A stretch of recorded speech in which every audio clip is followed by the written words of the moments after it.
Jean-Michel Rousseau, bonsoir. Bonsoir, plaisir de vous retrouver. Un nouveau live, on va finir par Oui. s'habituer. Oui, bon, les bonnes choses, hein. On Ça ne va, prive pas. on va effectivement revenir sur différents points du programme et puis bien sûr répondre aux questions qui vont s'afficher au fur et à mesure sur la page. Alors,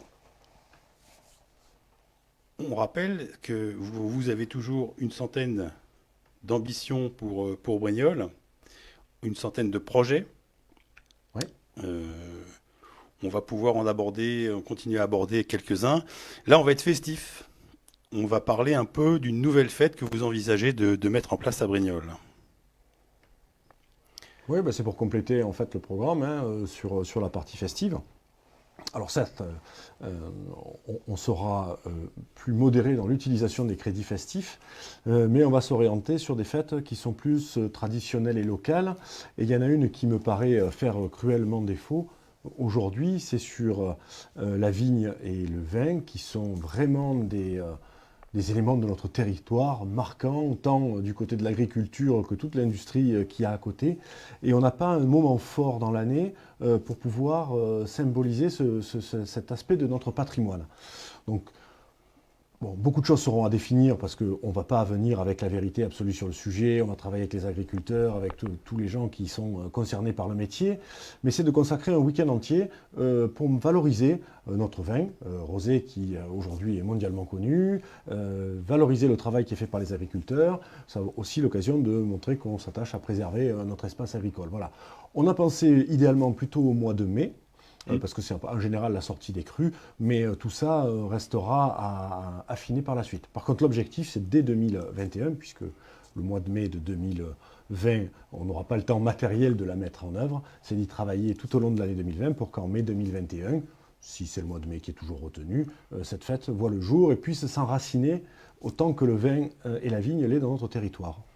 Alors avec en plus un coût relativement raisonnable, vous avez estimé ce coût pour la ville de Brignoles à 10 000 euros. Bon, ça Oui, alors paraît pas. l'objectif, c'est il y a de la communication dans le coup, hein. Après, c'est d'associer les agriculteurs, d'associer les gens qui vendent le vin, ceux qui le produisent, à ce sujet-là. Et donc, c'est pas d'en faire une fête, j'allais dire, avec des moyens démesurés. C'est de mettre en valeur notre territoire. Alors, c'est une contribution qui est estimée à 10 000 euros aujourd'hui. C'est pas arrêté au centime près, on verra. Mais ça ne sera pas quelque chose qui ira défayer la chronique pour le sujet. On va d'abord l'installer, on va faire prendre ses racines, et puis on va travailler pour qu'elle prenne de l'ampleur au fil des années. Sans faire de concurrence aux fêtes existantes. Ah, bien sûr, c'est un complément, c'est pour ça qu'on a choisi le mois de mai, parce que c'est un mois où il fait beau, où les gens sont plutôt. On pourra faire c'est aussi touristique, hein, c'est destiné à la fois aux gens du territoire pour découvrir, pour ceux qui ne le sauraient pas en tout cas, pour les sensibiliser à cet élément de notre territoire, et puis aussi attirer des touristes pour venir faire découvrir Brignoles dans des périodes plutôt sympathiques. Alors des touristes, hein, il y en a beaucoup, beaucoup. Il y a énormément de fréquentation. L'été sur les médiévales. Oui. L'été, ces médiévales que vous pensez relooker, qu'est-ce qu'on va y trouver aux prochaines médiévales? Alors les prochaines médiévales, ça part déjà d'un constat. Bon, c'est une fête qui avait été lancée par l'équipe Monnier en 97 ou 98, et qui a donc plus d'une vingtaine d'années, et qui marche bien, qui a bien marché, qui attire énormément de monde sur notre ville, qui a traversé 3-4 municipalités. Mais aujourd'hui, on sent que dans sa dernière édition, elle perdait un peu de son souffle, elle perdait un peu de son caractère traditionnel. Donc l'objectif, comme je l'écris dans le programme, c'est de la ressourcer. Donc on va la refaire sur 3 jours, ça c'est important, 3 jours pleins, pour qu'on puisse dès le vendredi profiter de Brignoles et de l'ensemble des attractions. On va remettre aussi la ville dans la vieille ville, parce que c'est ça la tradition médiévale. La Là fête aujourd'hui, dans la vieille ville, oui. oui, Oui. on est un peu sorti du cadre de la vieille ville pour faire le tour. On a cerclé la vieille ville, mais on était moins présent. Donc là, on va se recentrer là-dedans, et puis on va reprendre avec ce qui était initialement les médiévales, avec beaucoup plus de troupes, de mise en scène, et on va profiter pour mettre l'histoire de notre territoire en scène, pour que les gens puissent la connaître. Donc on va se servir de ces éléments-là, donc on va travailler avec des professionnels du métier autour de ces objectifs politiques. Et le coût, puisque vous m'avez posé la question sur l'autre, de 200 000 euros, c'est pour retrouver, alors 200 000 euros, pour retrouver un volant suffisant pour pouvoir avoir des fêtes qui soient à la hauteur de 3 jours. Ce qu'on a connu il y a une dizaine d'années en fait. Oui, oui, même au tout début du mandat, c'était à peu près comme ça. Et petit à petit, on sent que ça s'étiole. Il faut ressourcer, il faut retrouver de l'énergie là-dessus. Bon, en même temps, il y a beaucoup de médiéval, hein. Ça a été copié, ça a été des événements touristiques un peu dupliqués de partout sur le territoire. Eh ben, c'est pour ça que si on ne veut pas qu'elle disparaisse en se banalisant dans les médiévales, il faut qu'elle retrouve une énergie et on soit toujours meilleur que les autres. En fait, c'est un petit peu ce qu'on souhaite aussi à Brignoles, hein, pour toute la ville. C'est toujours être meilleur que les autres, innovant, et faire rentrer chaque année des nouveautés pour qu'on ne se lasse pas et on ait toujours le plaisir de venir à Brignoles dans cette manifestation qui maintenant est plus que traditionnelle. Alors, il n'y a pas non plus que l'été, hein. On a aussi la possibilité de s'amuser à Brignoles pendant l'hiver. On a, vous avez une vision, une autre conception du marché de Noël, parce on en a parlé un petit peu. Alors, juste avant de répondre sur le marché de Noël, je profiterai pour faire un créneau parce que Médiéval et la Saint-Louis sont toujours liés. Alors nous, dans notre fête patronale, qui est la Saint-Louis, qui malheureusement, on ne connaîtra jamais le lustre d'antan, mais qui me semble important en même temps que les médiévales, de remettre au goût du jour. C'est pareil, voilà. Alors après, on restera laïque, puisque nous sommes une république, bien évidemment, mais c'est notre saint patron. Et donc à ce titre-là, il faut qu'on travaille avec l'ensemble des acteurs sur ça. N'oublions pas la Saint-Louis, bien sûr. C'est le message. C'est assez important. Donc, déjà, la Saint-Louis, il y avait le feu d'artifice qui était important, le lundi de la Saint-Louis qui a disparu. Peut-être qu'on aura moins de feux d'artifice, mais on le retrouvera peut-être le lundi de la Saint-Louis, qui sait.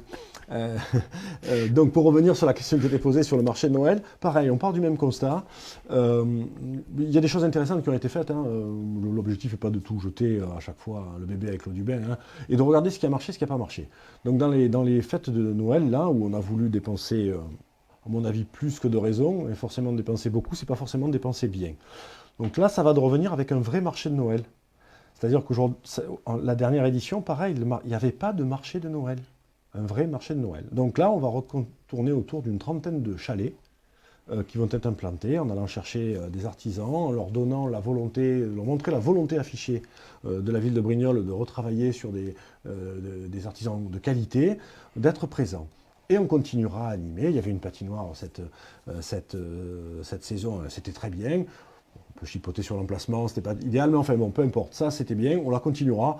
Bon, on fait des concerts l'été qui coûtent des fortunes et qui sont gratuits, et on va faire payer la patinoire et le marché de Noël pour les enfants. C'est mesquin, peut-être qu'on pourrait inverser les choses. Et vous comptez faire aussi participer la population, faire illuminer un peu comme ce qu'on voit à Lyon avec la journée des bougies, là, les soirées des bougies. Je suis allé en décembre au fait de la lumière de Lyon, hein. On ne concurrencera pas Lyon, qui se rassure, hein, pas de suite en tout cas. On va essayer de s'inspirer, c'est-à-dire que si on veut faire revivre Brignoles, bien sûr la municipalité mettra tout en œuvre, mais c'est aussi parce que les habitants vont se réapproprier Brignoles. Et c'est ça qui va faire revivre Brignoles. Donc on va arriver à essayer de refaire, on va faire un concours avec les façades et les maisons illuminées, on va refaire une ville avec la marche aux lampions, mais qui sera revue, on va retravailler sur que les gens viennent se réinvestir, alors notamment avec un calendrier de l'Avent, où on aura du 1er décembre, où la ville sera illuminée, jusqu'au 24, on aura le calendrier de l'Avent, avec tous les jours une manifestation et une surprise différente. Avec la finalité, le Papa Noël qui sera là pour les enfants. Et pourquoi pas justement dans ces animations faire un peu plus participer, là j'ai des questions ou des commentaires, faire participer un peu les gens, plus impliquer la population dans les animations, que ça ne soit pas qu'une consommation, parce qu'on voit souvent les Brignolais arriver, regarder des spectacles gratuits, et une fois que c'est parti, repartir chez eux, sans qu'il y ait plus d'échanges que ça. C'est un peu c'est un peu dommage. C'est un peu l'idée qu'on a dans le calendrier de l'Avent, c'est-à-dire on a 24 manifestations, on imagine bien que ça va être riche, et donc ça va être là où on va être interactif. Alors on va s'appuyer sur les enfants, parce que c'est quand même une fête pour les enfants, hein, bien qu'elle soit plus commercial que jamais, mais enfin on va essayer de garder ça et de réassocier les gens. Alors là c'est pareil, on fixe un cadre politique en disant une volonté de refaire des fêtes de Noël, et c'est pas forcément toujours en dépensant des millions qu'on fait de belles fêtes. On aura besoin d'un support financier, c'est évident, mais c'est plus l'humain qui est important. Et remettre les gens au cours de la fête. Bon, il y a des choses qu'on reprendra, d'autres qu'on transformera, mais l'idée c'est que les gens viennent se la réapproprier. Et pour ça, on va travailler avec eux. On ne va pas venir leur dire, voilà, c'est notre programme, suivez-le. Et applaudissez parce qu'il est bien. On va co-construire, à la fois avec les commerçants, avec les associations, mais avec les habitants également, une véritable fête de Noël. Voilà. J'ai une question là. Qui fera le choix des exposants? Non. Est-ce que sous-tendu derrière, est-ce qu'on va avoir les mêmes exposants ou quels seront voilà, Alors, qui choisira? La municipalité aura certainement son mot à dire. L'objectif, c'est qu'on ait des artisans de qualité. Alors, en plus des chalets, on va aussi s'appuyer sur, comme on a, j'ai cru comprendre, quelques commerces fermés en centre-ville. On va utiliser les commerces fermés pour faire avec les différents propriétaires des conventions pour pouvoir faire du commerce éphémère.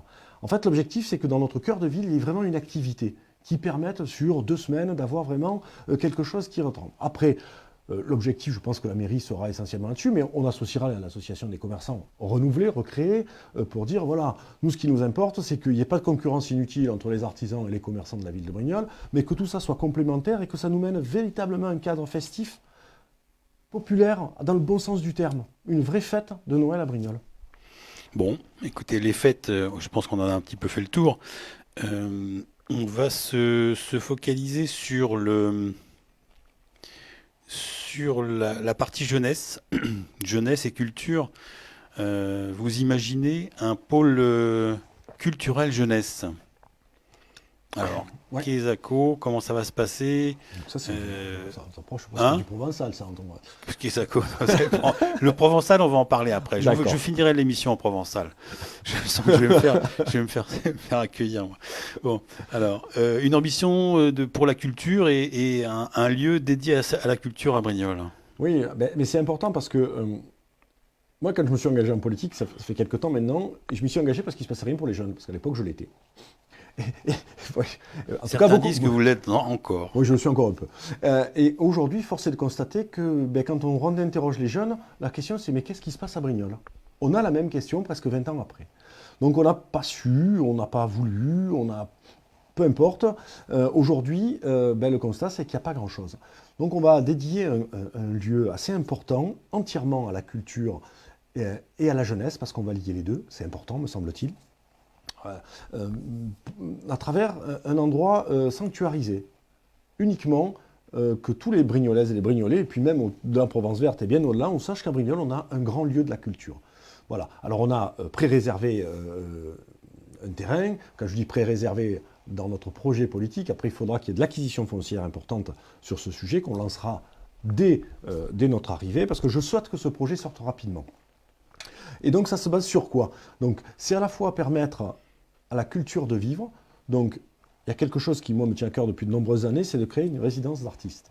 C'est-à-dire que il faut qu'à Brignoles, ça soit the place to be, comme on dit, ou en tout cas l'endroit où il faut être pour faire de la culture. Comme à Corrence, ce qu'ils font, il y a des résidences d'artistes à Corrence, Voilà, ça marche très bien. Et ça marche très bien. Et nous, on viendra en complément d'eux. L'objectif, c'est pas de se faire de la concurrence et de se tirer, excusez-moi l'expression, la bourre avec Corrence. Non, ça peut peut-être même justement dynamiser Oui. la fréquentation des artistes qui auront le choix de venir à un endroit ou à un autre. Absolument. Ça s'appelle créer de la synergie sur le territoire. Voilà. Mais il faut que ça soit créé. En plus, on a un lieu qui est magnifique sur ce terrain-là. On va y mettre les moyens parce que c'est quand même un projet qui a été valorisé à au moins 7 millions d'euros. Je veux dire, l'ambition est très forte là.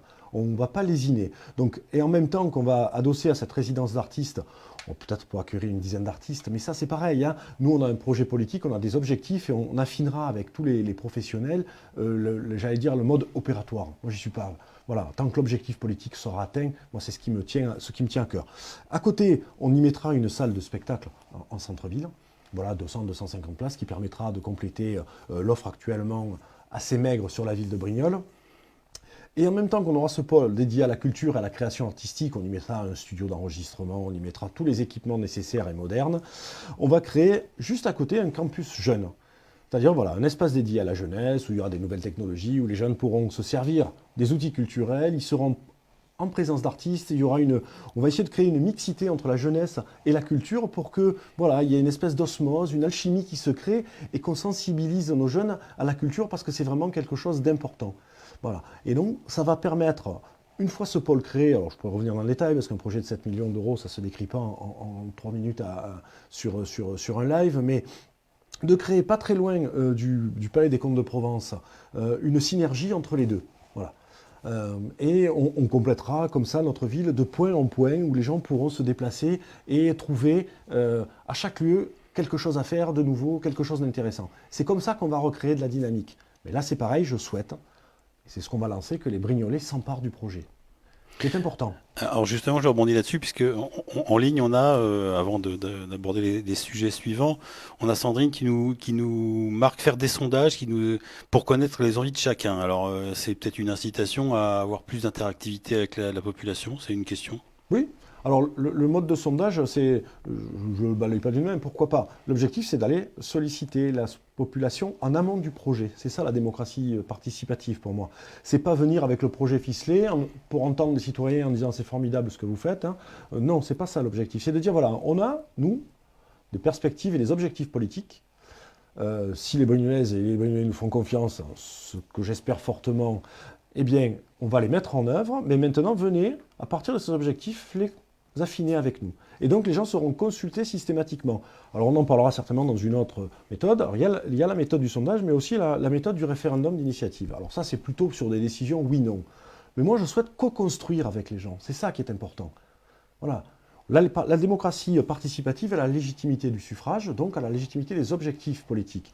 Après, la construction au quotidien, dans ce qu'on appelle dans l'usage, eh bien, on a suffisamment de gens de valeur dans notre ville pour qu'on vienne les solliciter.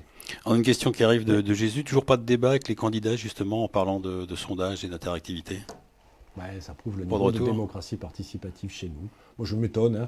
On est à un mois des élections, je suis le seul candidat à avoir fait des propositions. Alors, on me critiquait en disant ben, Rousseau, il n'a pas d'équipe, Rousseau, il n'a pas de liste, Rousseau, il n'a pas de programme, il n'a pas d'idée. Ben, aujourd'hui, ben, voilà, force est de constater que il y en a un qui propose des idées, c'est moi. Alors on peut être d'accord ou pas, parce que je suis interpellé. Moi, je suis tout à fait, je comprends tout à fait qu'on puisse ne pas être en accord avec les projets. Alors on peut en débattre. Et c'est ça qui va enrichir les projets de la prochaine municipalité, c'est de débattre sur des objectifs et les enrichir. Bon, c'est comme ça que je conçois la démocratie. Alors j'ai Stéphane qui nous demande, alors pour l'écologie, quelles sont les idées, traitement de l'eau, la gestion des poubelles qui s'entassent et l'incivilité des gens. Donc l'écologie, quel est le volet et qu'est-ce qu'on peut dire sur ce volet? C'est ce qu'on peut dire tout, puisque le chantier est notre en fait. Voilà. Il y a un chantier énorme. Voilà. Oui, oui, oui. Dans l'objectif global politique, c'est de remettre Brignoles sur les rails du XXIe siècle. Voilà, c'est ce que j'ai précisé dans ma première interview, c'est ne raccrochons pas le wagon du XXe, on n'y arrivera pas, et puis ça ne sert à rien. Prenons celui du XXIe et essayons même d'être en tête de wagon, voilà, d'être la locomotive. Et donc pour ça, il y a des sujets qui me paraissent aujourd'hui incontournables, et dont un des sujets incontournables, c'est l'écologie. Là c'est l'eau, là, le traitement de l'eau. Ouais, l'eau, alors l'eau, c'est quand même une ressource précieuse. On n'a peut-être pas conscience que dans nos pays civilisés, on gaspille l'eau, excusez-moi, des toilettes, alors que dans beaucoup de pays du monde, on n'a pas de quoi s'alimenter en eau. On meurt de soif. Donc il faut peut-être qu'on prenne conscience de la valeur de cette ressource patrimoniale pour que tous on fasse à la fois des efforts d'économie mais de protection. Alors il y a une mesure toute simple, hein, on a 4 ressources en eau sur Brignoles. Alors oui, dans voilà. le programme, on a justement cette protection des sources. Voilà. Un plan de protection des sources d'eau potable. Voilà, il y a 4 périmètres qui sont lancés, et pour certains lancés depuis 15 ans, et aucun périmètre de protection n'a abouti. Si, sur un. Il y a 3 périmètres, donc je pense notamment à la source Saint-Sumian, où le périmètre n'est toujours pas validé. Et si un jour on a un accident, parce qu'on sait que ça n'arrive jamais les accidents, hein, avec un camion ou quoi que ce soit qui se renverse, on va être très ennuyé. Donc moi je souhaite faire aboutir les 3 schémas qui restent, en tout cas les 3 plans de protection. Mais je veux aller bien au-delà sur l'eau, parce qu'on a une richesse qui s'appelle le Carami. On a une ancienne ville d'eau, on a des fontaines, et il faut revaloriser tout ça. Alors là, je ne vais pas m'étendre des heures, parce que je reviendrai sur d'autres propositions par la suite qu'on a fait sur l'eau, mais c'est important qu'on prenne conscience tous de cette valeur-là. L'air également. Alors c'est un autre point en attendant d'avoir des questions. Et Ouais, j'ai une question l'eau qui et l'air, arrive c'est l'eau, l'air, la vie, hein, je ne veux pas plagier quoi que ce soit, mais ce sont des éléments fondamentaux de notre vie, et on n'a pas conscience à quel point on peut les gâcher et les polluer dans nos sociétés. Et on ne surveille pas suffisamment. Un, on ne surveille pas suffisamment, et deux, on n'est pas assez exigeant quand on laisse s'implanter des entreprises. Et je pense notamment celle d'Innova, Ouais. où on a laissé faire à l'époque, et je remercie les gens qui m'ont accompagné dans ce combat, parce que les microparticules, en fait, et les nanoparticules, pour être plus précis, sont très présentes. comme dans les diesels, comme dans en Voilà. fait tout un. Et aujourd'hui, la surveillance des émissions n'est pas assez faite. Et on a aussi la qualité de l'air avec la surutilisation de la voiture.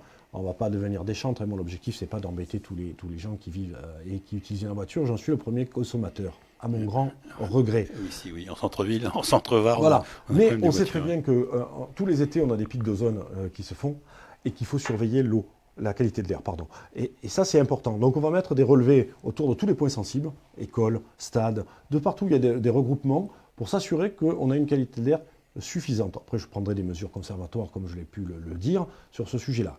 On referait contrôler avec Innova, voir si les pollutions, je le disais en rôle, se feront. Et ça, c'est une. Et je porterai à connaissance les relevés sur le site internet de la ville. Il y aura rien de caché, de masqué. On ne va pas être là pour. Voilà. Mais il faut qu'on en ait conscience. Donc, c'est un sujet très important. Oui. Véronique nous demande, place Caramie, piéton ou pas? C'est-à-dire, on piétonise la place Caramie, c'est ça? Je pense que c'est la Oui, question. j'entends.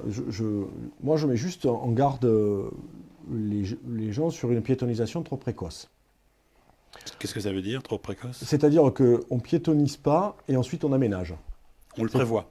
Voilà. On se dit, j'ai un objectif de piétonisation et c'est plutôt dans l'air du temps. Moi, j'attire juste l'attention qu'aujourd'hui, avec le déficit de parking qu'on a dans notre ville, piétoniser notre ville, c'est le tuer. Malheureusement, il y a eu une expérience dans le dernier mandat qui a duré 18 mois, qui a piétonisé le centre-ville et qui a eu pour seul bénéfice, c'est de finir, d'achever ce qu'il y avait. Donc moi, je ne me lancerai pas dans cette voie-là tant que l'offre de stationnement ne sera pas à la hauteur, qu'ils seront correctement fléchés, qu'on aura pris les usages avec un transport en commun qui tient la route, c'est-à-dire que je sais, aujourd'hui, il y a des initiatives, mais elles ne répondent pas aux besoins de la population. Donc moi, on fera du transport à la demande, on aura quelque chose de beaucoup plus interactif là-dessus. Et une fois que notre centre commercial sera réhabilité, petit à petit, on va aller vers de la piétonisation. Et je ne suis pas contre, puisque j'ai déjà proposé la piétonisation du boulevard Saint-Louis le samedi matin, parce que je sais mettre en place des déviations qui ne pénaliseront pas les gens, je ne supprime pas de parking, je ne gêne pas la population. Donc on va y aller, à moins de la fin du mandat, j'y crois pas. Voilà, mais je préfère être honnête, mais c'est un objectif à terme. Alors, il y a une autre question concernant les circulations. Savez-vous pourquoi il y a des travaux au rond-point du Val? Oui, parce que la mairie a pris une délibération pour y mettre la statue du mineur et réhabiliter ce rond-point qui avait été, je crois, un peu abîmé, qu'il fallait remettre, passer une entrée de la ville, remettre au goût du jour. Voilà. Donc, déplacement de la. Oui, C'est la toujours statue du mineur d'actualité. confirme, oui, c'est une délibération prise par le Qui conseil était- municipal. ça a été pris en conseil Et ça a été municipal. pris en conseil municipal avec, nous a-t-on dit, l'assurance que tout le monde était d'accord. A priori, les derniers échos que j'ai D'accord. me font penser que c'est pas tout à fait ce que la réalité. Alors, tant qu'on est dans le centre-ville, vous avez un point qui sur la sécurité du centre-ville qui permet de peut-être envisager quelque chose de plus serein, une modification du fonctionnement de la police municipale. Oui, alors là j'y tiens, hein. Alors là, bien sûr les forces de l'ordre, comme on dit, font toujours un travail, ils sont présents. On les accuse parfois et souvent un peu à tort, mais ils sont là pour assurer l'ordre public et ça nécessite quand même d'être présent. Mais bon, ceci étant dit, aujourd'hui en centre-ville, ben, c'est pas serein, qu'on le veuille ou pas. Et on le voit, hein, nous on est en plein centre-ville avec la permanence, et dès 18h30, 19h, ça devient compliqué, on se sent en insécurité, on ne se sent pas tranquille. Je ne dis pas qu'il y a forcément des agressions physiques. C'est dans le mental, c'est Oui, psychologique, c'est ça a une psychologique. part de On a fantasme peur. en fait, voilà. Oui, on a peur, parce que c'est pas Mais ça engageant. agit sur le quotidien des gens. Oui, c'est ça. Et donc, comme on a peur, comme c'est pas engageant, eh bien, on n'y vient pas.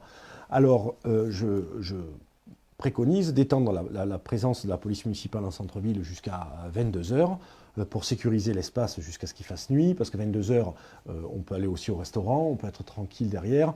Après, au-delà, ça peut devenir compliqué. Alors, je dis 22, ça pourra pousser à 23 si on a les moyens budgétaires de le faire, parce que ça implique de renforcer la police municipale, de reventiler leur mission. Je souhaite qu'en même temps qu'il y ait ce redéploiement de la police municipale en centre-ville. Je vois qu'aujourd'hui, certains s'en inspirent un peu, mais c'est heureux, je ne m'en plains pas. Tant mieux. Oui, ce sont des points Ouais, un mais peu. tant mieux, mais moi voilà, après comme on dit toujours, copier jamais égaler. La question étant de se dire, bon, quelles vont être leurs missions en centre-ville? Parce que si c'est juste pour tourner et pour continuer à laisser le trafic, comme je le vois devant la permanence se faire, aux yeux de tout le monde, ça n'a aucun intérêt. Donc la mission, c'est de mettre la pression sur tous les trafiquants dont je peux citer les points ici. Donc on travaillera aussi avec la gendarmerie, on travaillera de concert avec tout le monde. Je veux qu'on ait une pression permanente sur ces poches où on sait que c'est du trafic de drogue qui se fait. Et donc là, moi j'ai utilisé le terme de éradiquer parce que je sais qu'il est fort, je sais qu'il peut parfois interpeller, mais là, il n'y aura pas de salut en centre-ville si on n'éradique pas ça de notre centre-ville. Les gens n'y reviendront pas, ils n'ont pas confiance, ils ont peur. Question suivante, ramener justement le marché du samedi matin, bien sûr, dans le centre-ville. C'est Véronique qui pose cette question. C'est une des propositions. En même temps qu'on piétonise, comme j'avais pu le dire déjà la semaine dernière, le boulevard Saint-Louis, on profite pour faire l'extension du marché qui va rentrer jusque sur la place du 8 mai. On verra le succès, on verra le nombre de forains et d'exposants qu'on a. L'objectif, c'est de recréer du lien chaque fois avec notre centre-ville et notre vieille ville. C'est pour ça qu'à chaque fois qu'on crée un pôle, eh bien, on va créer du flux entre les différentes activités. Donc là, je souhaite vraiment qu'on ait un flux entre le marché où il y a énormément de monde, et j'espère qu'il y en aura encore plus demain, et notre centre-ville. Et qu'on arrive à faire une boucle naturelle pour que les gens se disent, tiens, je suis au marché, allez, je vais naturellement au centre-ville. Alors la journée, il y a le centre-ville animé à travers ses commerçants. La nuit, problème, c'est Sandrine qui demande que comptez-vous faire pour l'éclairage, mauvaise qualité et pas de partout en plus. Donc on n'y voit pas clair dans les rues du centre-ville. Alors ça devance un peu une proposition que je vais sortir la semaine prochaine, mais puisqu'on me pose la question... Ils sont plus rapides que vous. Ils sont plus rapides que moi, ouais. Mais c'est toujours ça, on a toujours un train de retard apparemment. Et pourtant on essaye de faire du direct. Voilà. Donc le point, c'est effectivement, l'aménagement urbain accompagne la sécurité. Parce que faire de la sécurité pour faire de la sécurité, il y aura aussi un volet prévention. Parce que voilà, si on veut marcher, il faut marcher sur ces deux pattes. Donc il y aura un volet prévention, un volet sécurité et un volet aménagement urbain. Et dans l'aménagement urbain, on a effectivement l'éclairage public, les trottoirs, la voirie, tout ce qui va avec le mobilier urbain. Donc il y aura un programme qui démarrera dès 2020 avec, on refera du bas de la rue République jusqu'en haut de la rue Jules Ferry, la place du 8 mai, la place et la rue du docteur Barbarou. Toutes ces places seront faites au cours du mandat et on attaque dès l'année 2020. Alors là c'est pareil, je sais que c'est de la contrainte pour les commerçants, donc d'abord je vais les rencontrer pour m'assurer avec eux de savoir quelles sont les dispositions que la mairie peut prendre en période de travaux pour les pénaliser le moins. Décalage de travaux, indemnité, travaux entrecoupés pendant les périodes, ça sera mis sur la table. Moi je veux qu'à la fin du mandat, l'ensemble du cœur de ville soit refait. D'accord, et refait aussi avec une préoccupation un peu de faire des économies d'énergie, d'être dans Absolument. une démarche Oui. écologique. C'est un point que vous avez Oui. mentionné, les économies Oui. d'énergie. Absolument, puisque moi je souhaite qu'on aille dans une ville économe, au-delà du jeu au-delà du jeu de mots. L'écologie sera vraiment au cœur de toutes nos préoccupations. À la fois dans la qualité des aménagements que l'on fera, mais dans l'espace qu'on va libérer aux piétons, en aménageant petit à petit pour que la voiture, petit à petit, trouve sa place, mais en laissant les piétons, les poussettes, les vélos, leur place naturelle dans notre ville. Et on va s'engager dans une économie d'énergie importante en électrisant ou électrifiant le parc. L'éclairage public, voilà, oui, oui. L'éclairage public, on va tout passer au LED, voilà, dans tout l'éclairage. Alors on va étendre l'éclairage public, mais sur la base de LED également, parce que quand c'est pas éclairé, les gens se sentent pas en confiance. Donc on va y aller naturellement. On va faire des réductions en eau, en fuel, en carburant, mais on va se lancer dans ce grand. Moi j'ai fixé un objectif de 10% d'économie. On fera un bilan, 10% d'économie sur le mandat. Isolation, arrosage, enfin Ouais, tout ça, tout ça ce fait qui va partie. avec, voilà, Tout c'est ce qui va détaillé dans le avec, oui. programme. Moi, Ouais, on va va pas se refaire, mettre oui. à notre air du temps. Ce sont des ressources précieuses. Utilisons-les à bon escient. Moi, c'est le message que je voudrais passer. Alors, on a un jeune Sandrine, qui dit, mon fils demande s'il y aura un club lecture côté culturel. Un jeune qui veut lire. Et on en a un, au moins. Eh ben, tant mieux, mais j'espère qu'il y en a beaucoup. Et je pense que moi, je ne fais pas de procès d'intention à la jeunesse. Je pense qu'il faut juste l'accompagner, lui donner les moyens et les outils et leur faire confiance. Voilà. À partir de là, nos jeunes sont... Alors, comme je dis, le campus jeune, c'est l'objectif. S'il y a besoin de mettre un club lecture, ben, au moment où on définira le contenu du projet, ben, oui, il n'y a pas de raison que ça ne soit pas présent. Donc on le définira dans le cadre du projet. J'y pense juste, on avait un outil très utile, mais qui sera ouvert dans un autre point qu'on partira, c'était la cyberbase. C'est moins pour les jeunes, parce qu'eux, ils sont nés dedans, mais qui a disparu au cours de ce mandat. Je réouvrirai la cyberbase. Pareil, mais sur sollicitation des citoyens, moi, j'ai rien de fermé. Il s'agit que le programme, on puisse l'amortir financièrement, c'est pas la lettre au Père Noël, hein. On équilibrera. Si on met ce service, est-ce qu'on n'en mettra pas un point? Donc ça, c'est ouvert au débat. C'est ça, la démocratie participative. Surtout que la style à la base, elle s'adressait pas qu'aux jeunes. Il y avait aussi des gens qui avaient des difficultés à se servir même de leur messagerie ou de leur téléphone. C'est des points. Là, on a vraiment une grosse demande. On est un peu débordé par cette technologie. C'est bien d'avoir des endroits pour Donc avoir c'est un coup de là main. où il est important qu'au moment où on définisse les projets, c'est-à-dire en 2020, on va saisir très rapidement avec les gens autour de ma ville un projet, et on va faire un espace dédié à la mairie où on présentera les projets de la ville et on viendra débattre dessus, on viendra apporter les idées en amont. Et cette période de concertation, elle est indispensable. Voilà. Donc on va l'ouvrir très grand. Nouvelle question, que va-t-il se passer avec VAD Action Cœur de Ville si changement de maire? Question de Véronique. Bonne question. Moi j'étais assez clair, hein, VAD, depuis le début je suis très sceptique sur le montage financier, je suis très sceptique sur la façon dont les opérations sont conduites, je suis encore plus sceptique sur l'absence de transparence complète, mais ce qui se vaut pour VAD vaut pour la mairie, hein. Et c'est pas comme ça qu'on redynamise une ville. C'est pas en faisant les choses en catimini, en ayant Voilà, je veux pas être trop négatif sur le sujet, pourtant j'en pense vraiment pas moins, qu'on arrive à redynamiser une ville. Donc la ville a signé un traité de concession jusqu'en 2023. Moi, je ne souhaite pas faire perdre de l'argent aux Brignolais en partant dans des procédures inutiles, en cassant le traité. Donc je rencontrerai les acteurs de VAD pour remettre à la dimension qui me paraît opportune cet outil. Parce que la concession d'aménagement est un véritable outil. Mais on va l'utiliser, me semble-t-il, de façon plus adaptée pour notre ville. Voilà. Autre question, Marie-Claude, qui demande quelles mesures pour l'aménagement favorisant l'accès dans Brignoles aux personnes en situation de handicap? Alors on aura une commission extra-municipale sur la mobilité et notamment le handicap. J'ai 2 propositions qui sortiront sur les prochaines fois sur ce point important.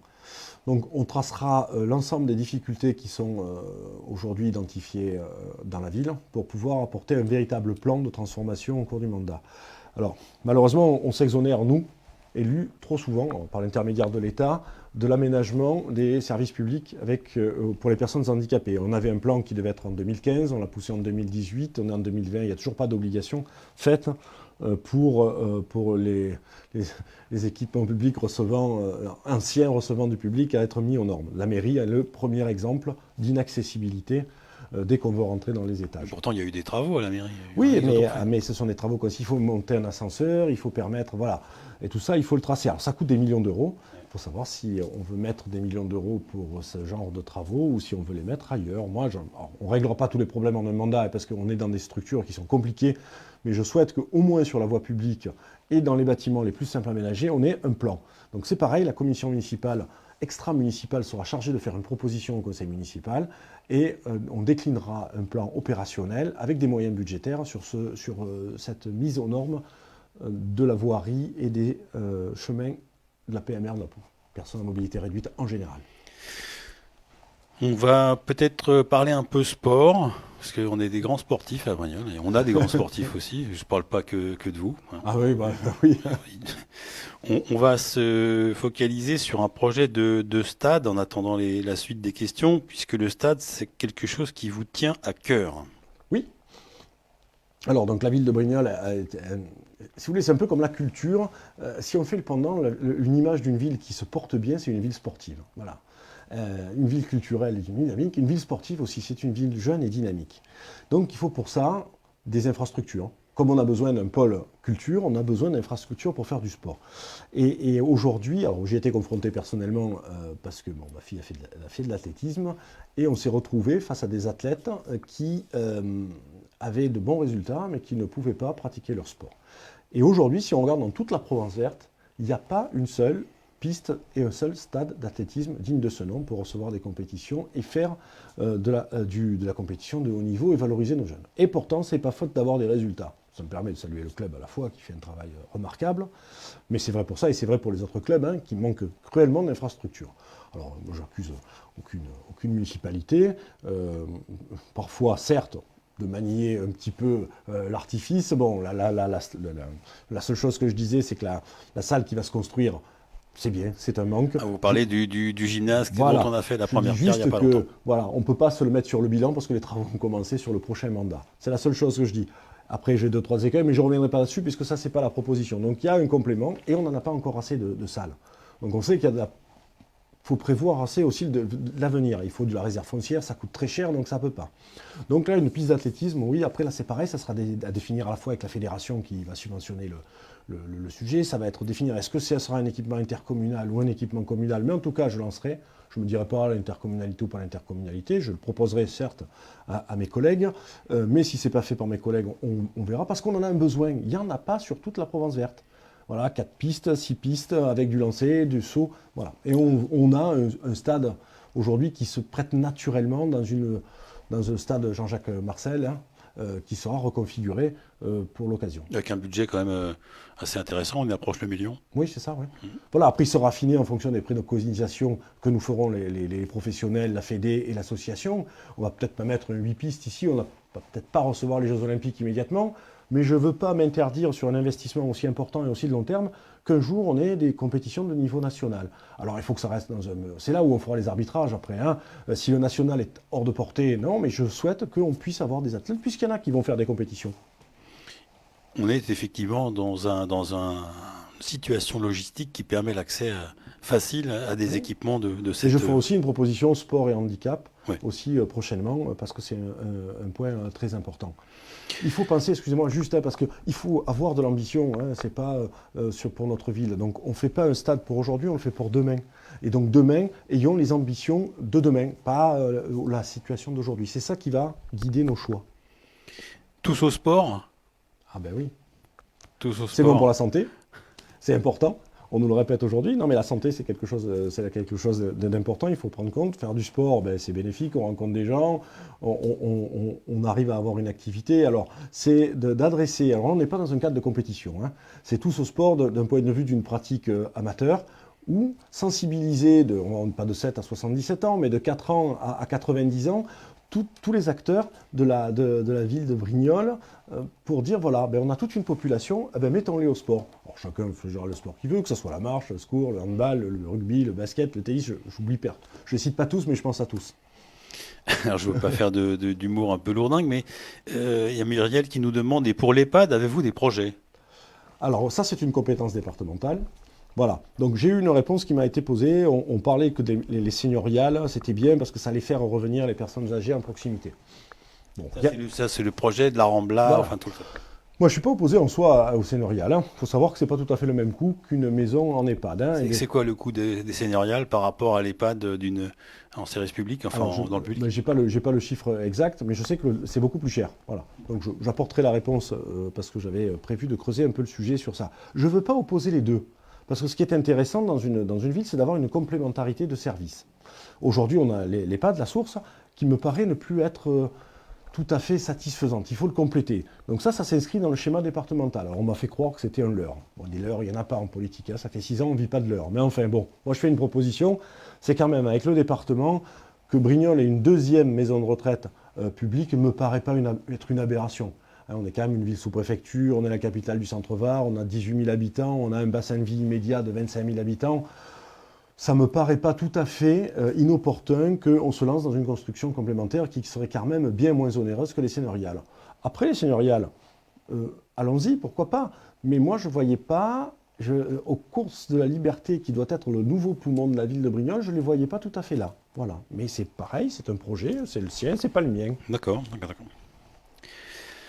On peut parler sans remuer le couteau dans la plaie, de ce qui s'est passé récemment, hein, les inondations.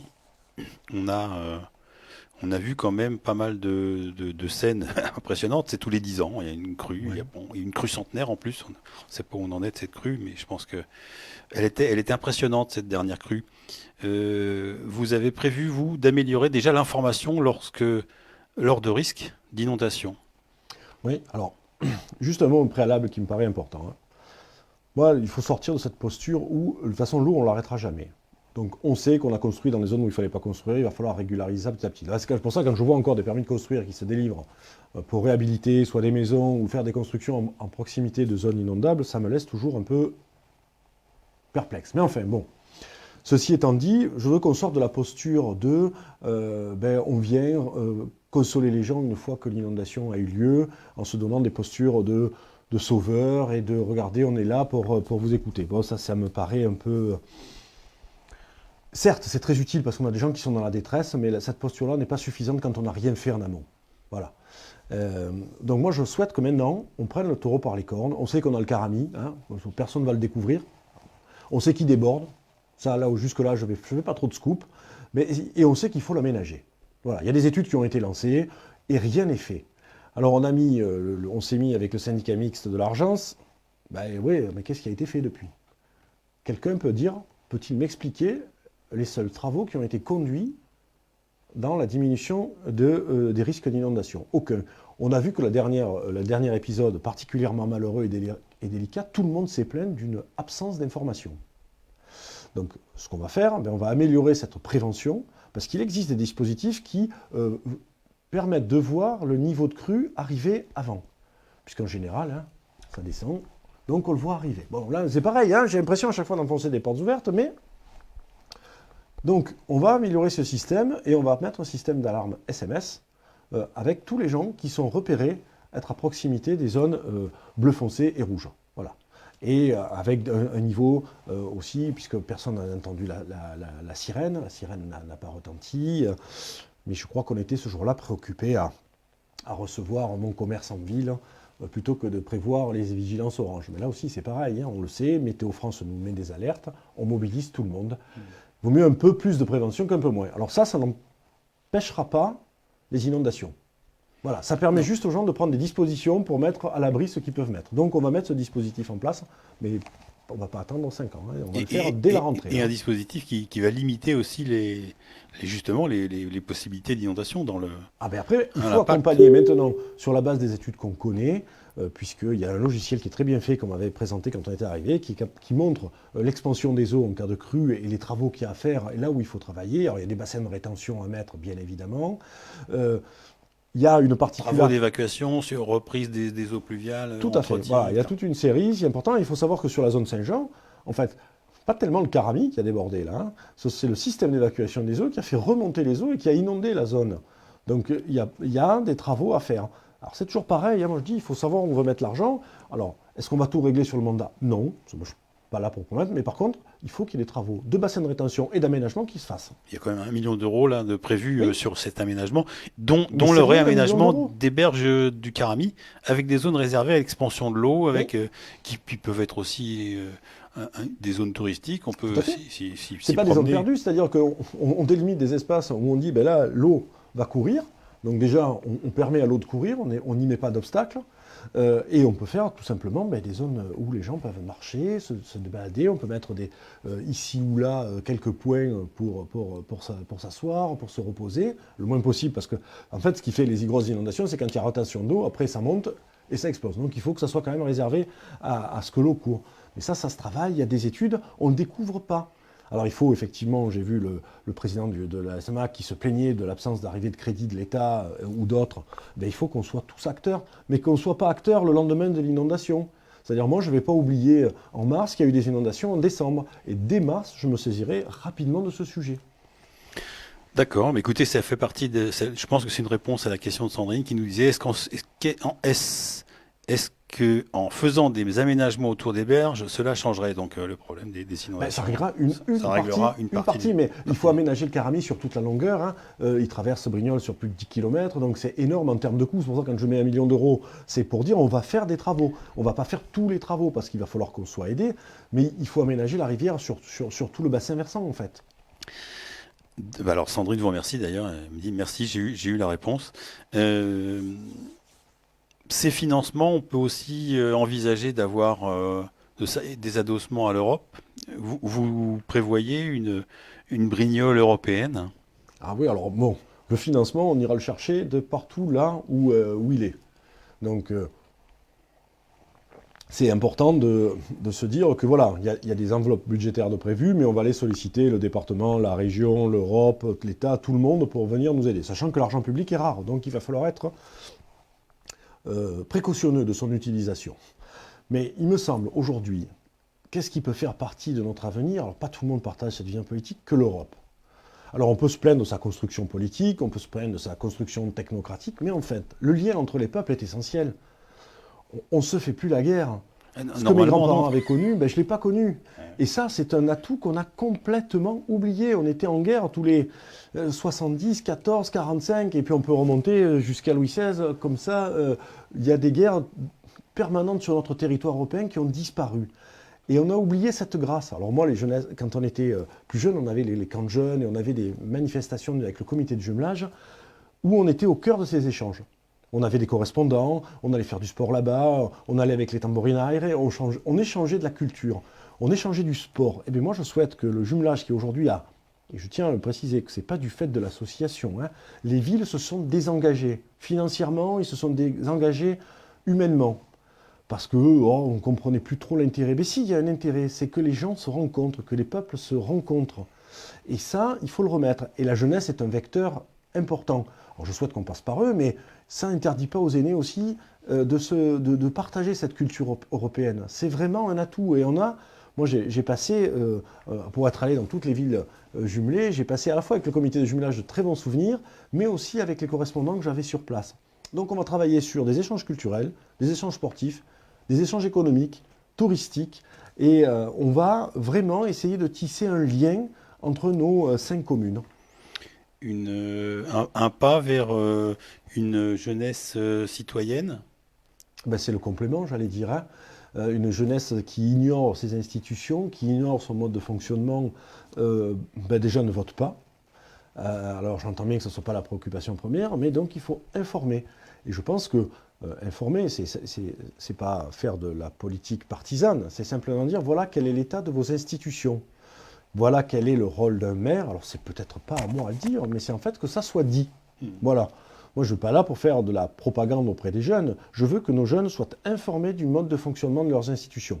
Les jeunes et les moins jeunes. Parce que j'entends, il y a une absence de culture citoyenne dans notre pays qui parfois interroge parce qu'on vote. Et donc on doit voter en conséquence. Et je veux en même temps qu'on les informe sur nos institutions, l'Assemblée nationale, le Parlement, le rôle du président et tout ça, mais c'est fait. Mais je souhaite qu'on insiste, mais je souhaite aussi qu'on éclaire nos jeunes sur les institutions européennes. Alors parce qu'on dit toujours c'est l'Europe. En 2 mots, l'Europe c'est nos gouvernants. Quand l'Europe prend une décision, c'est la France a pris la décision.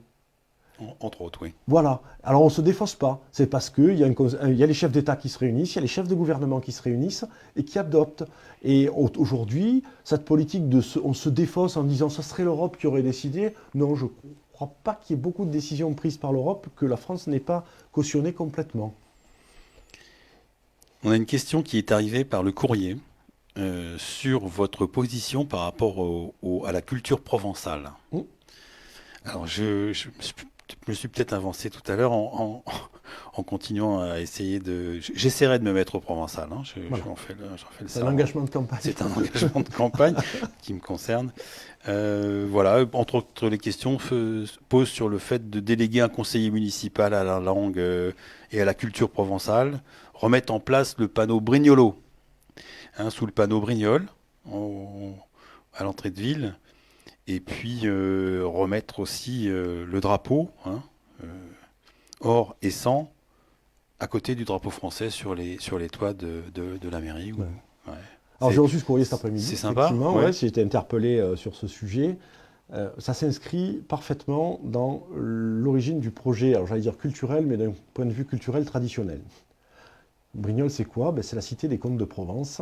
C'est une image qui est voilà, qu'il faut redorer, qu'il faut rétablir, comme on l'a notre fête patronale, comme notre langue, le provençal, qu'il faut remettre à l'honneur. Alors j'ai eu toute une série de propositions qui m'ont fait plaisir, parce que j'étais ravi de voir qu'il y avait encore j'en connais, je ne citerai pas de nom pour mettre personne en porte-à-faux, mais des gens qui portent ces convictions très fort. Alors, Malheureusement, je ne suis pas très doué en provençal, à part quelques mots. Il faudra Voilà. un élu. Mais donc, sur l'ensemble des propositions qui m'ont faites, je répondrai par écrit, bien évidemment, je donnerai une suite favorable. Et un délégué, alors je n'y avais absolument pas pensé du tout, mais finalement, comme la proposition m'est faite, oui. Il y a l'air d'avoir des ressources, et là. oui. Oui. Voilà. Et là-dessus, effectivement, il y a de très bonnes idées. Mais c'est ça la démocratie participative, en fait. On ne détient pas tout. C'est pas parce qu'on se présente à une élection qu'on a la vérité sur tout. Et quand les citoyens nous interpellent et nous proposent des idées, eh bien, on aurait tort de ne pas s'en saisir. Et donc là, oui, effectivement, j'ai eu de très bonnes idées et je rendrai à César ce qui appartient à César. On a eu des idées qui sont montées à travers le porte-à-porte. On nous a dit qu'il manque de place de vélo. Oui. Des cycles. Quand on vient en vélo à Brignoles, on ne sait pas où le garer. Exact. Mais pareil, on est saisi. Ce sont des aménagements du quotidien auxquels on ne pense pas forcément. Gérer une ville, c'est compliqué, on n'a pas toujours tout à l'esprit. Puis bon, parfois il y a des trous dans la raquette, il faut le reconnaître. Et on rencontre des gens, et au cours d'une discussion, on nous dit « Oui, mais non, moi je voudrais aller en ville à Brignoles, mais quand j'arrive, où je garde mon vélo ?» Ah ben oui, bonne question. Donc, alors on a prévu pour répondre à ça, pour éviter de répondre à tous les courriers nominatifs, mais auxquels je vous répondrai systématiquement, c'est de travailler avec les conseils de quartier. Alors, je n'appelle pas ça comité, j'appelle ça conseil, parce que... Quelle différence? Alors, parce que le terme de conseil l'institutionnalise plus, puisqu'on va y mettre un budget participatif. Voilà. Et donc, dans ces budgets participatifs, quand les budgets participatifs qui vont être gérés par les quartiers, par ces conseils de quartier. Voilà. Nous, on n'aura pas de mots à dire, si ce n'est sur l'enveloppe qu'on peut consacrer là-dessus. Après, le contenu des dépenses seront organisés par les habitants. Et si les habitants nous disent il manque ça, eh bien, nous, on sera ceux qui vont organiser la dépense, parce que le conseil ne dépensera pas lui-même, il n'a pas l'autorité pour le faire. On ne va pas faire un chèque au conseil qui ira dépenser. La mairie engagera les travaux sur la base de ces préconisations. Donc toutes les remontées des citoyens qui vont retrouver, alors il faudra organiser, il faudra que les citoyens apprennent à prioriser, à budgéter, mais moi je souhaite qu'il y ait vraiment une totale liberté de choix là-dessus. Parce que le projet, on le fait pour les Brignolais.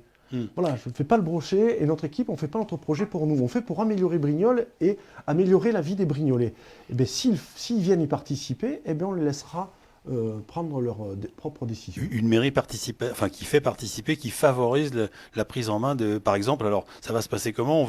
Vous allez dire dans ce quartier-là, je vous réserve une ligne de budget de quelques centaines de milliers, 500 000 euros, allez, en soyons. Oui. Et puis voilà, maintenant proposez-nous quelque chose pour dépenser cet argent, c'est ça? Voilà. Aujourd'hui, nous on a le compte des travaux, c'est 21 et 23 pour être un peu technique. Voilà, et que la ville dépense là-dessus pour faire des travaux d'investissement. Voilà, après on a quelques travaux de fonctionnement quand c'est d'autres termes. Mais plutôt que ce soit nous qui décidions les lignes budgétaires, avant le vote du budget, les conseils, chaque conseil de quartier fera remonter dans un conseil complet leurs arbitrages. On a une enveloppe, et plutôt que... En fait, c'est une ventilation de crédit, c'est-à-dire plutôt que ce soit nous qui soyons décisionnaires de ces crédits-là, ce seront les citoyens qui seront décisionnaires de ces crédits-là. C'est pas mettre à côté en plus, c'est-à-dire on met peut-être 500 000, 1 million d'euros par an pour entretenir la ville. Eh bien voilà, ce million d'euros, au lieu d'être décidé par nous directement, alors après on fera peut-être de l'arbitrage de priorité, parce qu'il ne faut pas oublier qu'il y a des marchés publics, il ne faut pas oublier qu'on a toute une série de contraintes techniques qu'on va devoir assumer. On séquencera, mais on fera un travail partenarial. Mais le choix sera fait par les habitants. Après, je reviendrai sur le référendum dans une prochaine initiative citoyenne que je veux vraiment mettre en œuvre. Oui, vraiment une démarche... Ah, mais il faut complètement ouvrir, ça c'est l'avenir. Voilà, il faut arrêter de se scléroser, 9 places Carami, et se dire, voilà, la vérité absolue va sortir de cette place-là. Non, la vérité, elle est dans Brignoles et elle est pour les Brignolais. Alors, on revient un petit peu sur les jeunes. Justement, quand on est impliqué dans la collectivité et à travers les études, on est confronté à la recherche de stages. Oui, qui ne l'a pas été quand on a été parent. Et alors, bon, que ce soit les entrepreneurs, que ce soit justement les jeunes, difficulté de trouver une adéquation entre les stages qu'il faut faire, et difficulté des entrepreneurs d'accueillir sans trop de cadres, qu'on vient bien souvent voir à la fin du stage, on dit ça s'est bien passé. Qu'est-ce que vous proposez pour encadrer un peu ça ou pour favoriser les... Voilà, alors c'est profiter de la notoriété de la ville, de l'agglomération, du département et de la région pour qu'on se mobilise tous, parce que tous les parents dont j'ai été, dont les enfants cherchent un stage, ont vu que la difficulté pour être reçu. Voilà. Après, c'est papa, maman, j'arrive pas à trouver de stage, est-ce que tu connais pas quelqu'un? Bon. Et vous comprenez bien que selon les parents, il y en a qui ont plus ou moins de réseau, et ça crée une véritable distorsion d'inégalité des chances, entre guillemets, entre les différents enfants. Donc moi, ce que je souhaite, c'est qu'on mette en place nos réseaux, la mairie, les entrepreneurs et tous les acteurs publics, pour qu'on offre une plateforme aux enfants qui puisse leur permettre de pouvoir choisir leur stage. Donc que les entreprises viennent jouer le jeu, qu'elles soient vraiment sensibilisées. On leur demande à ces jeunes de faire un stage. Eh bien, accueillons-les. Alors je ne vais pas faire de l'ingérence dans la gestion d'une entreprise, mais il faut qu'elles comprennent que c'est notre richesse, notre jeunesse. Donc qu'il y ait un partenariat qui se mette sur tout le territoire pour que, à la fois, on puisse faciliter l'accès au stage pour tout le monde, avec la même chance, entre guillemets, ça ne va pas faire Ça veut dire faire un genre de panel, de recenser, forum. voilà, un forum. Où il y aura des conventions passées, où des entreprises viendront s'engager à recevoir des jeunes, où il y aura des entreprises qui va être déjà sollicitée. On ira, parce que quand c'est le maire de la ville, ou le président de l'agglomération, ou le président de département de la région, on tape l'entreprise en disant ça serait bien de venir jouer le jeu. Peut-être un peu plus de... Ça peut peut-être susciter quelques intérêts d'entreprises qui jouent malgré tout le jeu. Je veux pas les... Voilà. L'objectif, c'est de faire de la synergie sur le territoire et de faciliter l'accès. Et donc là, nous, on a un rôle formidable à jouer. Voilà. Et donc, on va faire la passerelle, puisqu'on peut être une passerelle utile. Eh bien, on va s'engager dès la rentrée prochaine à mettre en place ce forum pour les stages et pour accompagner les jeunes. Et donc, pour accompagner les jeunes également... Décidément, il y a des enchaînements formidables dans cette émission. Tu as raté une carrière. Ouais. On parle de crèche, l'accueil des crèches, parce que ça c'est important, on ne sait pas où les mettre nos petits. Qu'est-ce qu'on fait des petits? Ah ben là, la crèche, c'est toujours le problème de tous les parents, l'accueil des enfants. Alors là, c'est pareil, il faut jouer sur mais c'est une compétence de l'agglo maintenant. Non, c'est une compétence de l'agglomération. Là, c'est pareil, il faut jouer sur la complémentarité des moyens de recevoir. Crèche d'entreprise, crèche publique, crèche pourquoi pas parentale. Des MAM, comme on a vu, des maisons... Oui.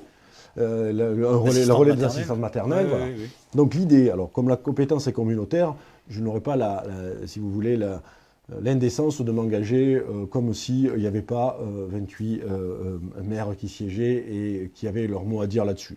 En tout cas, la compétence, me semble, était plutôt bien assumée par l'agglomération.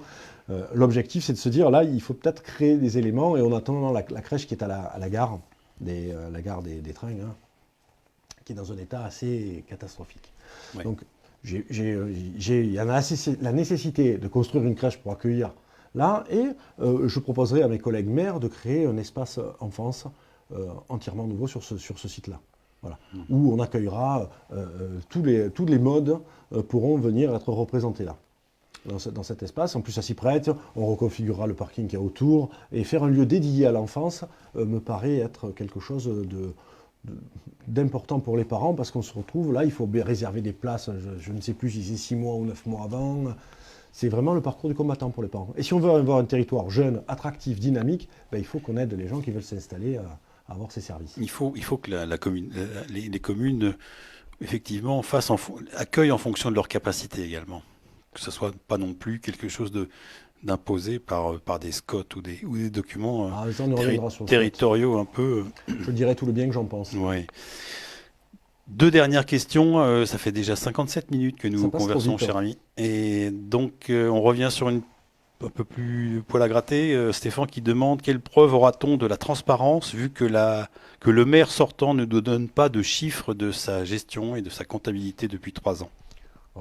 Je ne sais pas, lui, en quoi il s'engagera. Moi, en tout cas, ce que je souhaite, c'est que dans cette démocratie participative, mais vous me dévoilez les points que je vais sortir les semaines prochaines, voilà, en fait, voilà, ça fera comme ça fait un peu de teasing. Mais l'objectif, c'est de rendre des comptes aux citoyens. On gère l'argent public. Donc, quand on gère l'argent public, je le disais l'autre jour dans une réunion de quartier quand je rencontrais, le maire ne donne rien.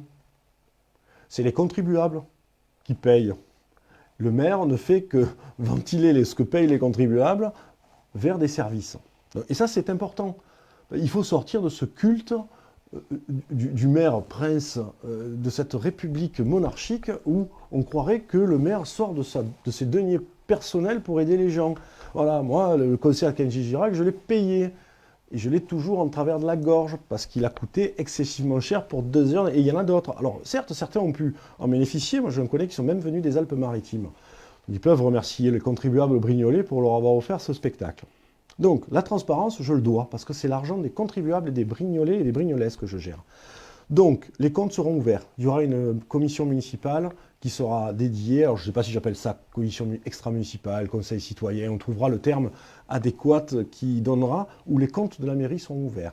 Comme je l'ai dit, tous les documents publics seront mis en ligne. Il y aura 2 réunions par an pour venir rendre des comptes autour de débats avec les chiffres publiés en séance, communiqués aux gens qui viendront sur notre activité passée et prévisionnelle. Et voilà, et on ne fera aucune obstruction, parce que je le rappelle, une fois, ça fait 30 mois que je n'ai toujours aucun élément budgétaire de la ville de Brignoles. Dernière question de Jésus. Quel avenir pour la foire de Brignoles? Radieux, je l'espère, je le souhaite. D'ailleurs, je souhaite la bienvenue au nouveau président, M. Balator. On a du travail à faire ensemble. Ça, je le dis, c'est certain. Le déménagement de la foire me paraît être quelque chose aujourd'hui d'important, à la fois pour qu'elle puisse s'épanouir, travailler plus dans l'année que 15 jours autour de la foire de Brignoles, sur un parc des expositions plus permanent. On a travaillé sur l'organisation juridique de la foire. Il faut en fait les accompagner, se professionnaliser, avoir une ambition réelle pour notre foire, qui est une des dernières foires agricoles de la région et qu'on va défendre bec et ongle. Mais il faut lui donner les moyens à la fois de se ressourcer et de se retrouver un avenir dans un lieu différent, parce qu'on va libérer aussi le lieu pour les sportifs, ça il faut le comprendre, qui aujourd'hui sont pénalisés pendant 1 mois durant, qui me paraît être une activité peu compatible. Voilà. La mise en garde, c'est qu'on a quand même besoin d'espace de stationnement autour de cet événement majeur, si en plus on veut le développer tout au long de l'année. C'est pour ça que les propositions très, très opportunes des derniers mois me paraissent tout à fait être des propositions de campagne. L'agglomération fait un débat d'orientation budgétaire. Excusez-moi, je vais être technique 2 secondes. Les débats d'orientation budgétaire, c'est Là, vous parlez de déplacer la foire au quartier de Paris, c'est ça? Non, pas moi. Non, enfin, voilà. Sortant, vous faites allusion. Donc, oui, mais c'est important parce que on ne peut pas raconter tout et n'importe quoi en période de campagne. On a le droit de faire des propositions, ça c'est légitime. Mais alors, je reviens sur mon propos. La communauté d'agglomération fait un débat d'orientation budgétaire. Le débat d'orientation budgétaire dit « Voilà quelles sont mes orientations de dépenses pour les prochains exercices. Et quels sont mes grands projets ?» Pas une ligne sur le palais des sports et pas une ligne sur l'acquisition du quartier de Paris. C'est à peu près 8 millions d'euros, c'est un détail. Hein. Bon, voilà, donc je ne sais pas comment l'agglomération va s'en sortir financièrement, hein, avec tout ce qui est lancé. 3 mois après, 4 mois après, on nous sort ça. Parce qu'on se dit, il y a une campagne électorale qui démarre et il faut inventer quelque chose. Vous allez sur le site de l'agglomération, je vous mets au défi de trouver la moindre ligne, le moindre projet sur le palais des sports ou le palais du congrès ou je ne sais pas quoi avec le déplacement de la foire. Ça ne se fait pas comme ça. Je cherche à voir les études. Il n'y a pas d'études. Et on sait qu'avec tout le stationnement, avec la route du Val, avec le carrefour, où va-t-on mettre les voitures pour stationner? Oui, c'est un axe saturé. J'entends bien, donc on ne va pas tout garer toutes les voitures là-dedans. Là, je pense qu'on a un espace extraordinaire pour développer, moi c'est un peu mon dada, un écoquartier. Qu'est-ce que c'est Un écoquartier, c'est un quartier écologique, entièrement écologique. Parce que j'ai proposé le déplacement... Transition, c'est un quartier où on vit la transition. Oui, c'est ça. Et où on expérimente, il faut qu'on soit neutre en énergie, il faut qu'on expérimente toutes les nouvelles énergies et technologies, pardon, pas énergie, technologie de l'environnement. On fait de la mixité, on a vraiment un quartier qui pourrait faire briller Brignoles et être quelque chose de... être en tête de image, donner une image. Voilà. Brignoles, une image de la transition, de l'écologie, de l'humain. C'est pas ça le wagon du 21e siècle.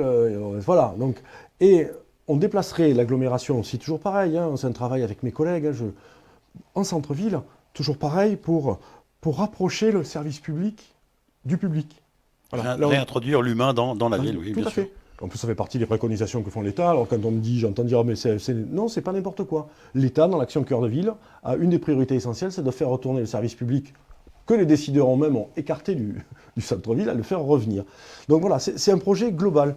Et malheureusement, je n'y vois pas la foire là-dedans. Je peux me tromper, on peut avoir notre projet, c'est le débat. Il faut réfléchir, voilà, faut réfléchir. Là, je veux dire, la feuille de route est ouverte avec la foire, avec l'ensemble des participants pour se dire, bon, quelle est la feuille de route? L'objectif, c'est moi, je souhaite la pérenniser, je souhaite la développer, je souhaite qu'elle soit pas tout au long de l'année, mais en tout cas qu'on ait plusieurs manifestations eu égard à notre position centrale, Oui, tout à fait. il faut qu'on soit à proximité d'une sortie d'autoroute pour pouvoir être rapidement joignable. On est au cœur de notre région PACA et on ne l'utilise pas. On pourrait avoir des salons et des forums tous les mois, animés par un comité de la foire, où on garderait carrément notre foire agricole, parce que je suis important, ça fait partie des valeurs de notre territoire. C'est une volonté politique. Oui, affichée, affirmée, et qui sera développée, je l'espère, à partir de mars. Un au revoir, ce n'est qu'un au revoir. On se revoit Ouais, samedi. samedi sur la Rencontrons-nous dans Brignoles avec les apéros, hein. On rappelle Oui. que le samedi, vous pouvez tous venir nous rejoindre à la permanence en face du cinéma. Avec 2 petites annonces, je profite. Donc la première, c'est effectivement, on a cette rencontre sur le marché tous les samedis et ensuite l'apéritif à la permanence. Et là, on va se déplacer tous les samedis. Donc je vous invite à prendre la connaissance sur le site du lieu. On va aller à la rencontre des habitants. Donc, on rappelle le site, c'est www.rousseau2020.fr. Rousseau avec un X 2020.fr. Samedi, on sera au Carrefour de l'Europe. Vous nous verrez, on sera facile à être reconnu. On a un barnum, on aura des affiches. Et l'objectif, c'est de discuter ensemble. Voilà, venez discuter. La politique, c'est ça, c'est discuter. Même si vous n'êtes pas d'accord avec nous, mais venez discuter. Notre charge, c'est d'arriver à vous convaincre. J'espère qu'on va y arriver. C'est ça, là, le débat démocratique. Et venez échanger, venez découvrir nos projets en proximité. Donc ça, c'est le premier rendez-vous. Il y en aura un chaque samedi et 2 dimanches. Bon, je ne vais pas vous embêter avec les dates là-dessus. La Carrefour de l'Europe, c'est à côté de l'Office du tourisme. C'est ça. C'est ça. Voilà, on a fait le tour aujourd'hui pour valider que ces lieux aient bien été. D'ailleurs, là, je profite de l'occasion qui m'est donnée pour remercier le maire et l'ensemble des services qui ont facilité le travail là-dessus. Moi, quand le travail est bien fait, je le dis. Quand il n'est pas bien fait, je le dis aussi. Donc, je les remercie à la fois pour leur réactivité et pour leur accompagnement dans ce que nous souhaitions faire comme campagne. Le deuxième point, c'est nos réunions publiques. Donc, le 21, j'aurai le plaisir, à partir de 18h30, de présenter l'équipe qui va m'accompagner, qui me fait l'honneur de m'accompagner dans cette démarche, parce qu'on vote pour une tête de liste, mais j'aurai 34 colistiers et colistières avec moi, et le plaisir sera de vous les présenter et de vous donner en même temps notre axe précis en matière d'éthique et de démocratie participative. Donc là, je vous attends nombreuses et nombreux pour venir les rencontrer. Donc le 21, Le 21, on répète, salle polyvalente, 18h30. 18h30. C'est donc au Vabre. Au Vabre. Voilà, Voilà. 18h30. Très bien. Absolument. Deuxième point, une fois qu'on a présenté l'équipe, on va présenter notre programme qu'on a conçu pendant de nombreux mois, qu'on a même amendé suite à des rencontres avec des citoyens et qu'on continuera à amender et à améliorer le 28, pareil, à 18h30 à la salle polyvalente. Alors j'avais compris que c'est aussi la cérémonie des Césars ou des Oscars, je ne sais plus, il y a une cérémonie. Donc rassurez-vous, on aura fini à temps, vous pourrez aller la voir après. D'accord. À la télé. À la télé. Ah oui, non, mais on n'a pas. Et donc là, c'est important, mais je reviendrai là-dessus, puisque le programme, c'est carrément le cœur. Alors, plus qu'une présentation, parce que on a 100 points à présenter avec toute l'équipe, je ne vais pas les énumérer, on en parle tous les jeudis, c'est sur le programme. Je présenterai les objectifs politiques généraux de notre équipe, et ensuite, je souhaite qu'on discute ensemble. Voilà, c'est plutôt un débat participatif qu'une présentation où on vient écouter une longue litanie de projets. Moi, ce que je veux faire comprendre, c'est la cohérence de notre projet. Quels sont nos objectifs et comment on va sortir Brignoles de la nasse dans laquelle elle se trouve. Jean-Michel Rousseau, bonsoir. Bonsoir. Merci. Merci. À bientôt. À bientôt.